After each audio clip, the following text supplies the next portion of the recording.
नमस्कार। SME express का ये सेशन आज आगरा से होगा। आगरा की इंडस्ट्री के साथ मिलकर हम यहाँ पर फुटवेयर और टूरिज्म क्षेत्र का जायजा लेंगे, उद्यमियों की चुनौतियों को समझेंगे और नए अवसरों को लेकर फोकस करेंगे। पहले सेशन में हमें ज्वाइन कर रहे हैं पूरन डावर साहब, chairman Agra footwear manufacturers exporters chamber AFMEC. आपका शुक्रिया डावर साहब।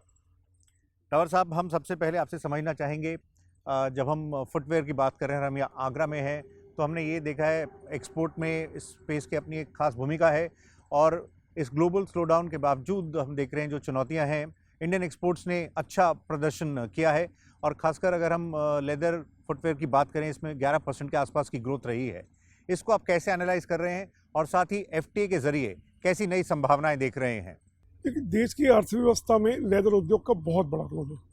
दोनों, चाहे एम्प्लॉयमेंट की दृष्टि से देखिए या फॉरेन एक्सचेंज अर्निंग की दृष्टि से देखिए, इस समय अनप्रेसिडेंटेड स्लो डाउन है वर्ल्ड ओवर। इतना बड़ा स्लो डाउन वर्ल्ड ओवर अभी तक देखा नहीं गया और कोविड के बाद में जहां उबरने की उम्मीद कर रहे थे, वहां अभी पूरा विश्व उबर नहीं पाया है। उसके बावजूद जी, जो लेदर उद्योग है या भारत का ओवरऑल एक्सपोर्ट्स है, उसमें एक अप्रत्याशित वृद्धि हुई है। इस स्लो डाउन के बावजूद ऑल ओवर 6% की ग्रोथ, और उसमें लेदर उद्योग ने अभी अग्रणी भूमिका अपनाई है। उसमें 11% की ग्रोथ रही है। हालांकि हम जो उम्मीद कर रहे थे कि एक बड़ी जंप की उम्मीद कर रहे थे कि जिस तरह से विश्व भारत की तरफ देख रहा है और आने वाली ग्लोबल फैक्ट्री भारत बनने वाला है, उसको देखते हुए हमारी उम्मीद थी कि हम इस बार ग्रोथ कम से कम 20% से ऊपर करेंगे। तो हम देख रहे हैं ये जो इंडस्ट्री ने अब एक टारगेट सेट किया है $47 बिलियन का, इसको आप किस तरह से देखते हैं? क्योंकि इसमें एक तरफ $13.7 बिलियन के करीब एक्सपोर्ट्स हैं और $33.4 बिलियन के करीब का डोमेस्टिक मार्केट के लिए, इसके लिए कैसे बढ़ा जाएगा? आज की स्थिति देखिए तो लगभग $20 बिलियन की इंडस्ट्री है। 6 बिलियन डॉलर हम एक्सपोर्ट में हैं। अभी इस बार 5.06 रहा है। मैं उसको नहीं मानता, क्योंकि हम 6 बिलियन डॉलर से ऊपर टच कर चुके हैं। वो 6 बिलियन डॉलर पर है और 14 बिलियन डॉलर की हमारी डोमेस्टिक इंडस्ट्री है। इसको 2030 का जो लक्ष्य लिया है 47 बिलियन डॉलर, मुझे लगता है कि लक्ष्य छोटा है। तो डावर साहब, ये जैसे जो नए मौके आ रहे हैं, इसमें कैपेसिटी, एडिशनल कैपेसिटी के लिए आप क्या कहना चाहेंगे? कैपेसिटी बिल्डिंग कितना ज़रूरी होगा इंडस्ट्री के लिए? कैपेसिटी बिल्डिंग बहुत ज़रूरी है। हर व्यक्ति समझ रहा है कि आगे आने वाला समय इंडिया का है। इंडिया ग्लोबल फैक्ट्री बनने वाला है पूरे वर्ल्ड की। तो हम लोगों ने अपनी तैयारी शुरू कर दी है। अभी जिस कैंपस में आप बैठे हुए हैं, इस कैंपस में जितनी कैपेसिटी मेरे पास आज है, उससे 1.5 गुनी कैपेसिटी मैंने नई क्रिएट की है। सभी लोग किस तरह से स्केल अप करना है, किस तरह से आगे आने वाली जो पॉलिसीज़, नई पॉलिसीज़ जो हैं वो सपोर्ट कर रही हैं, किस तरह से इंटरेस्ट सबवेंशन पर कैपिटल कॉस्ट कैसे कम हो, उस पर जो जोर दिया जा रहा है, और साथ साथ में जो सरकार एफटीए के जो कर रही है। अभी मात्र 1 साल पूरा नहीं हुआ, यूएई के साथ में CAPA कंप्रेहेंसिव इकोनॉमिक जो पार्टनरशिप हम लोगों ने की है, हमारा ट्रेड लगभग 3 गुना उसमें बढ़ा है। ऑस्ट्रेलिया के साथ शुरू हुई है। ऑस्ट्रेलिया के साथ में लगातार इंक्वायरीज तब से काफ़ी बढ़ी है। यूके के साथ भी अभी बहुत एडवांस स्टेज पर है। आप ये बताएं, फिर ये जो न्यूअर अपॉर्चुनिटीज़ हैं, इसमें आप ये नॉन लेदर स्पेस को कैसे देख रहे हैं इस बदलते दौर में? देखिए, वर्ल्ड में 90% शेयर जो है नॉन लेदर फुटवियर का है। जी, मेंस जितना शू पहना जाता है, उसका 75% लगभग एथलेदर शूज़ ने ले लिया है। ये सब फ्लाई नेट के, आप हर तीसरा व्यक्ति देखेंगे कि जूता लेदर का शू ना पहन करके फ्लाई नेट के और इसके शूज़ पहन रहा है। हमको अपनी बास्केट में नए नए प्रोडक्ट्स बढ़ाने होंगे, जिसमें स्पोर्ट्स के फुटवियर तो हैं ही हैं, स्पोर्ट्स के साथ में सेफ्टी है। जी, जितने टेक्निकल शूज़ हैं, डिफेंस के लिए हैं, सेफ्टी के लिए हैं, मेडिकल शूज़ हैं, डिफरेंट काइंड के डेस्क शूज़ हैं, इवन बहुत सारे स्कोप हैं, होटल्स में किचन के शूज़ हैं। इनमें हम लोगों को स्पेशलाइजेशन कहीं ना कहीं करना है। ये जितने स्पेशलाइजेशन में जाएंगे, जितने प्रोडक्ट हम अपनी बास्केट में बढ़ाएंगे, वो ही आगे स्केल को मल्टीप्लाई करने वाली है। तो यहाँ पर आगरा में जो ये वन डिस्ट्रिक्ट वन प्रोडक्ट के तहत जो फुटवेयर इंडस्ट्री है, अगर हम उसकी बात करें, क्योंकि ग्लोबल से ग्लोबल की अपॉर्चुनिटीज़ की बात कर रहे हैं, ये ओडीओपी से फुटवेयर इंडस्ट्री को कैसा सपोर्ट मिला है? देखिए, निश्चित रूप से एक बहुत अनूठी योजना है, बहुत बड़ी सोच है कि वन डिस्ट्रिक्ट वन प्रोडक्ट, एक डिस्ट्रिक्ट को एक अपनी पहचान मिले और जो ट्रेडिशनल क्लस्टर जो जिसका है वो क्लस्टर लंबे समय तक जीवित रहे, वो स्केल अप हो और उसमें नई संभावनाएं और नई टेक्नोलॉजी आए। इस दृष्टि में उत्तर प्रदेश सरकार ने ये काम किया है। ये अभी चुना हुआ है आगरा का लेदर प्रोडक्ट्स पर, और ये आने वाली जो योजनाएं जो आएंगी जी, तो निश्चित रूप से इस तरह के जो फोकस प्रोग्राम है वो बहुत बड़ी गति देने वाले हैं। जी। इस बातचीत के लिए पुरंदावर साहब आपका शुक्रिया, धन्यवाद। हमारे अगले स्पीकर अब टूरिज्म सेक्टर से हैं। आइए स्वागत करते हैं अरुण डांग साहब का, जो कि फॉर्मर प्रेसिडेंट हैं आगरा टूरिज्म गिल्ड के। आपका शुक्रिया हमें ज्वाइन करने के लिए। अरुण साहब, ये बता सकें, टूरिज्म क्षेत्र की बात कर रहे हैं तो शुरुआत हम करते हैं इंडिया की G20 प्रेसिडेंसी से। इसको आप किस तरह की अपॉर्चुनिटी देख रहे हैं टूरिज्म क्षेत्र के लिए? ये क्षेत्र अपने आप को इस बैकड्रॉप में किस तरह से शोकेस कर सकता है? देखिए, G20 जो है अपने आप में उसको ये आप मान के चल सकते हैं कि यही विश्व है, क्योंकि 85% जो कि वर्ल्ड का GDP है, या 75% जो कि फाइनेंशियल ट्रांजैक्शन है, या 2/3 पॉपुलेशन जो है, ये G20 जो ग्रेट 20 कंट्रीज़ हैं ये अपने अंदर समूहित किए हुए हैं। तो कुल जमा यही जो G20 सोच रहे हैं, पूरा विश्व की समझिएगा वही रूपरेखा है। और ये राइट समय है, एक सही समय है एक शोकेस करने का अपने टूरिज्म प्रोडक्ट का। जी, टूरिज्म प्रोडक्ट में शो करने में मैं समझता हूँ कि पूरे भारत में आगरा से बेहतर कोई भी शहर नहीं है। इस शहर के अंदर टूरिज्म के जितने भी एस्पेक्ट्स हैं, जी, चाहे वो माइथोलॉजी से जुड़े हों, हिस्ट्री से जुड़े हों, एथनिक हों, या मॉडर्न हो, या कल्चरल हो, या वाइल्ड लाइफ से रिलेटेड हो, और एडवेंचर से भी अब मैं कह सकता हूँ इसमें है, और मेडिकल टूरिज्म से भी, जो वेलनेस टूरिज्म है जिसकी एक नई पहचान हो रही पर, ये सब के सब अगर किसी जगह मिल रहे हैं तो वो आगरा शहर है। आप अंदाज़ कर लीजिएगा कि आर्कियोलॉजिकल सर्वे ऑफ इंडिया का जो आगरा सर्किल है उसमें 265 मानूमेंट है, जिसमें से 70 मानूमेंट केवल मात्र आगरा में है, और 2 रामसर वेटलैंड जो हैं वो भी विदिन 100 किलोमीटर्स ऑफ आगरा है। तो जिसमें आपका वाइल्ड टूरिज्म भी है, इको टूरिज्म भी है, जिसकी तलाश में आज दुनिया मानसिक शांति के लिए घूम रही है। आप हमें ये बताइए सर, ये जो टूरिज्म सेक्टर है ये पिछले दिनों पैंडेमिक के दौरान वर्स्ट हिट क्षेत्रों में शुमार था। अभी जो रिकवरीज जिस तरह से हो रही हैं वो क्या बयां कर रही हैं? कुछ आप शेयर कर सकते हैं इस रीजन में? अभी भी देखिएगा कुछ बेटर हुई है। डोमेस्टिक टूरिज्म ने डेफिनेटली एक नया मोड़, एक नया रूप लिया है, क्योंकि जो भारत में आने वाला टूरिस्ट है वो 1.25 करोड़ 1.5 करोड़ के आसपास साल में आता है, लेकिन भारत से बाहर जाने वाले जो हैं वो 2 करोड़ से ऊपर है। उस 2 करोड़ में 55 लाख ऐसे टूरिस्ट थे जो कि केवल मात्र घूमने के लिए जाते थे, यहाँ तफरी के लिए जा रहे हैं, मौज मस्ती के लिए जा रहे हैं, किसी ट्रेड के लिए या गवर्नमेंट ऑर्गेनाइजेशन और कॉरपोरेट में नहीं जा रहे। ये बाहर जाने से रुक गए तो उन्होंने इंडिया के अंदर घूमना शुरू कर दिया। जी, ये एक पोटेंशियल है जो कि साइलेंट था, अब आके एनकैश हुआ है। आगरा में प्री पैंडेमिक में कितने विजिटर्स आया करते थे, टूरिस्ट आ रहे थे, डोमेस्टिक फॉरेनर्स, और अभी क्या फिगर्स हैं? देखिएगा, हम ये मान के चलते हैं कि जो भारत में आया, जो वैसे आंकड़े कहते हैं कि हर चौथा जेन्युइन टूरिस्ट आगरा आता ही है। अगर आज सबसे ज़्यादा दुनिया में बिकने वाला सर्किल है या सर्किट है तो वो गोल्डन ट्रायंगल सर्किट है, आगरा, जयपुर और दिल्ली जो है। उसके अंदर जो आ रहा है वो ताजमहल देख रहा है। ताजमहल की टिकटों के ऊपर हम जाएं तो 8.5 लाख के आसपास फॉरेनर और 60 लाख के आसपास डोमेस्टिक हमारा इंडियन टूरिस्ट था। 70 लाख के आसपास आप ये समझिएगा कि आगरे के अंदर प्री पैंडेमिक यहाँ पर टूरिस्ट आए हैं। अब थोड़ा सा रिवाइव हुआ है, लेकिन इंटरनेशनल ट्रैफिक में अभी भी 60 से 70% का माइनस है, क्योंकि यूरोप भी अफेक्टेड है। इधर चाइना के जो टूरिस्ट है, जो कि मेन ड्राइवर है, वो बहुत बुरी तरह से इंडिया से कटा है। 17 करोड़ के आसपास चाइनीज़ बाहर निकलता है अपने देश के बाहर में, उसमें सबसे कम शेयर किसी का है तो वो उसमें इस G20 में भारत का होगा। हमें वो मार्केट कैच करनी पड़ेगी। अब तो ये बताइए, अब जो नया टूरिस्ट सीज़न जिस तरह से सितंबर अक्टूबर से आएगा, उससे कैसी एक्सपेक्टेशंस हैं? अक्टूबर से डेफिनेटली अक्टूबर से जो होता है उसमें डोमेस्टिक टूरिज्म बहुत अच्छा होता है। फॉरेन टूरिस्ट की भी एक अच्छे मौसम के अंदर यहाँ पर एक झुकाव होता है और वो झुकाव के साइन अभी अच्छे हैं, फॉरेन भी अच्छे हैं, लेकिन अनसर्टेनिटी है उसमें भी। अभी कोरोना का पूरा भय नहीं निकला। ई वीज़ा में आज भी थोड़ी दिक्कतें हैं, उतना कंफर्टेबली नहीं ले पा रहे हैं।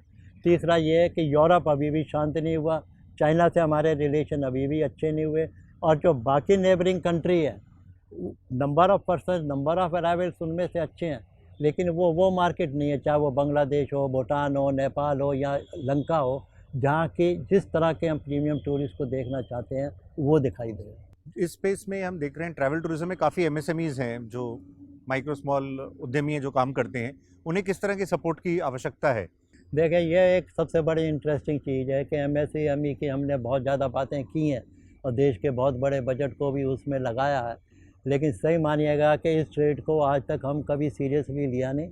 हमारे इस ट्रेड को कभी भी किसी तरह की ऐसे इंसेंटिव या प्रिविलेज मिले नहीं। इंडस्ट्री दी तो इंडस्ट्री के कभी इलेक्ट्रिसिटी रेट ही नहीं मिले, वही जो कमर्शियल यूनिट होते हैं वो मिलते हैं। इंटरेस्ट सब्सिडी जो होती है वो हमें आज तक नहीं मिली। तो एमएसएमई में हमारा रजिस्ट्रेशन अब ज़रूर हो रहा, मैं नहीं समझता हूँ किसी भी तरह का बेनिफिट इस इंडस्ट्री को दिया गया हो।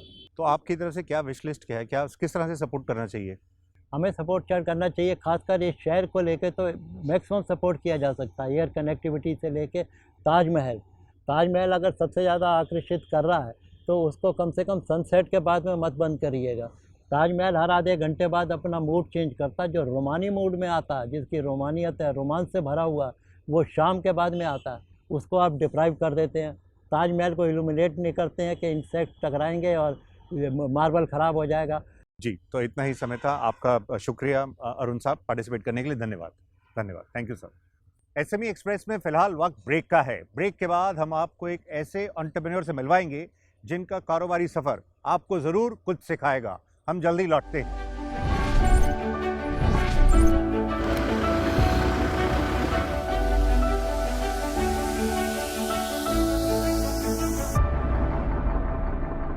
Welcome back. आप देख रहे हैं एसएमई एक्सप्रेस। आज हम मौजूद हैं यमुना के बैंक्स पर, जो शहर है स्थित आगरा, वहाँ पर हम मौजूद हैं।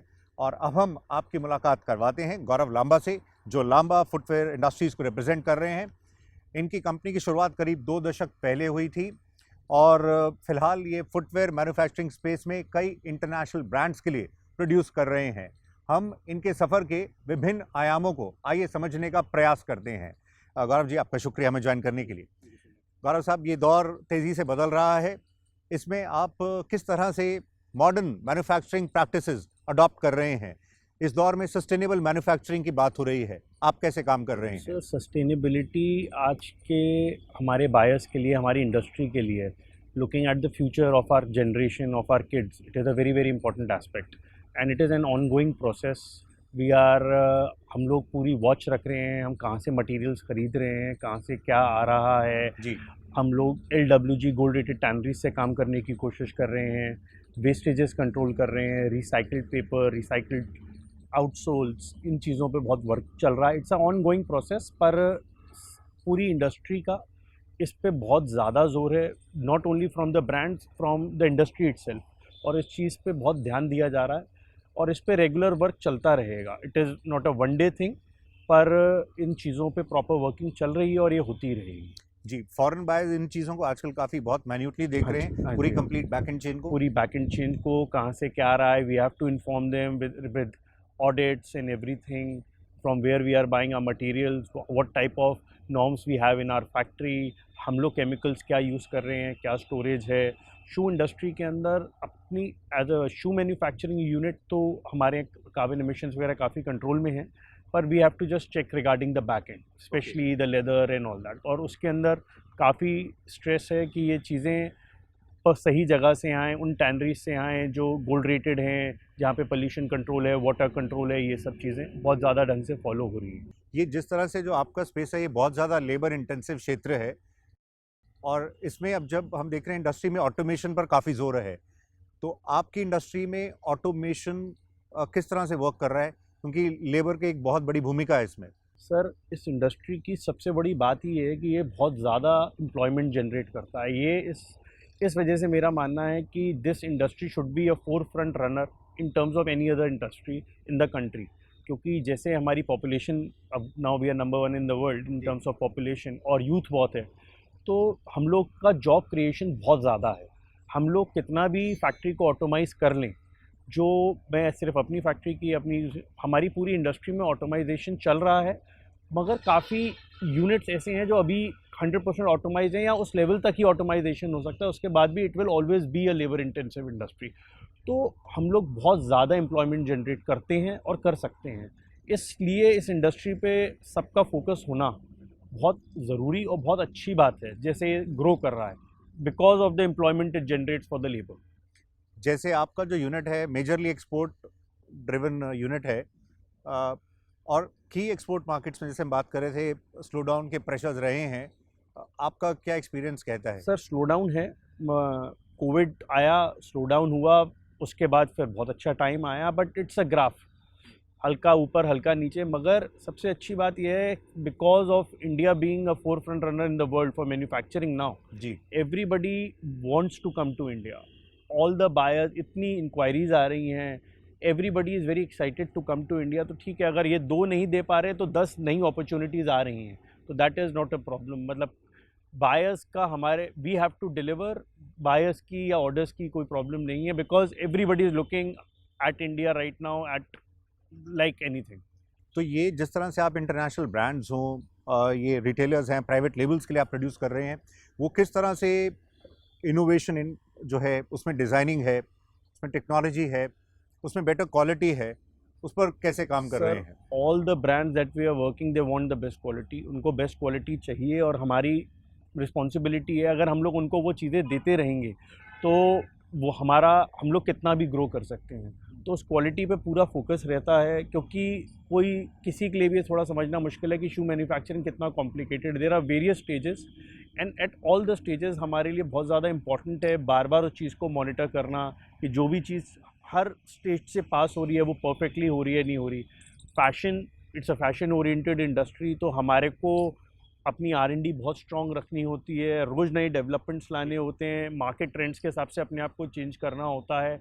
हमारे पास स्किल्ड लेबर है, मगर उनको एजुकेट करना पड़ता है कि किस टाइप के प्रोडक्ट्स हमारे कस्टमर्स को रिक्वायर्ड हैं, और वो एक फेज़ चलता रहता है। तो quality is an ongoing process.